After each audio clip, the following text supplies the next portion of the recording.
Hey, Pastor Steve Waldron. I hope you're having an incredible day or night in Jesus. Absolutely fascinating book. You're going to listen to what is on the inside here. Fantastic. Thanks for being here. I hope you're having a great day or night in Jesus. The Hidden History of Christianity in Asia, Churches of the East before 1500, John C. England. Wow. Stunning stuff. Let me just read some of. There's some pictures in here, a lot of good black and white pictures. Let's just dive into this. So here's one of 8 carved panels of nativity scenes on tombstones in Xinshan, North China, 12th, 13th century. So 11 and 1200s. You're talking before Thomas Aquinas.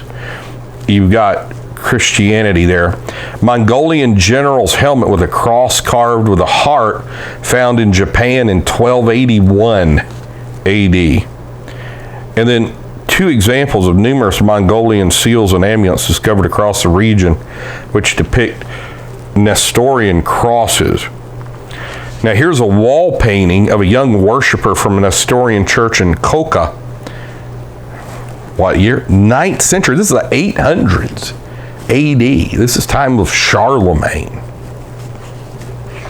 Rock carving of 3 Nestorian crosses with Sogdian inscription in Tanks, Ladakh, circa 841 AD.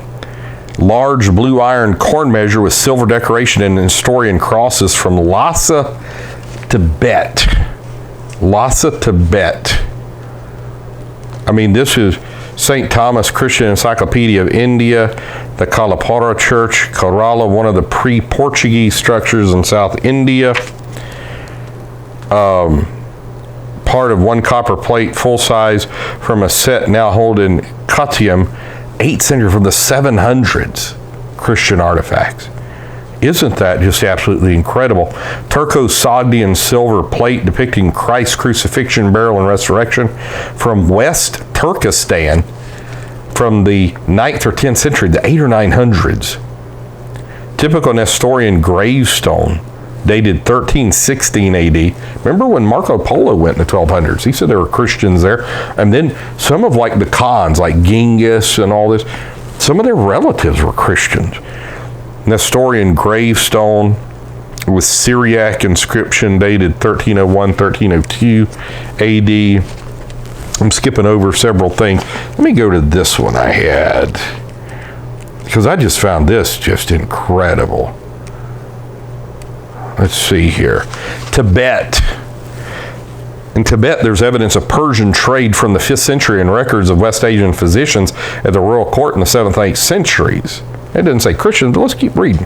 Along with the reception of other foreign residents, this indicates a policy of toleration on the part of Tibetan rulers, according to those other nationalities and religious faiths. Timothy I writes in 792 that Tibetans, along with the Turks and Chinese, are under his patriarchate. So, I mean, they're Christians of some sort. You know, we're talking broad sense of that term. In circa 796, he declares that he is appointing a metropolitan and bishops for the Tibetans.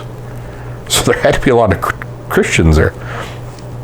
This is recorded amidst other important appointments being made in order to fill vacancies, and such there'd be previous appointments, and that numbers of Christians were already established there. Thomas of Marga writes in 840 of 7 bishops appointed beyond the Lim after the year 650 AD, a region that included Turkestan and Tibet.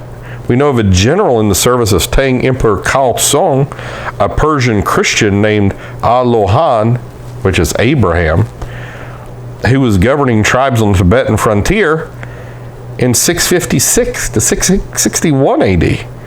He's also erected a stele on the Holy Doctrine, similar to the one from Xianfo, and this is now held in Tokyo. There was possibly some decline of Christian community there circa 840, as in China, but Abu Dalif found Christians in Tibet in 942. Christian remains discovered for Tibet include artifacts such as a large iron corn measure from Lhasa, decorated in silver with a Nestorian cross and metal or carved crosses, manuscripts and inscriptions at Drangsi, Ladakh, on the route to Lhasa near Lake Pengkong. These large Chaldean crosses have been engraved in rock with inscriptions dated to 825 to 826 in Tibetan.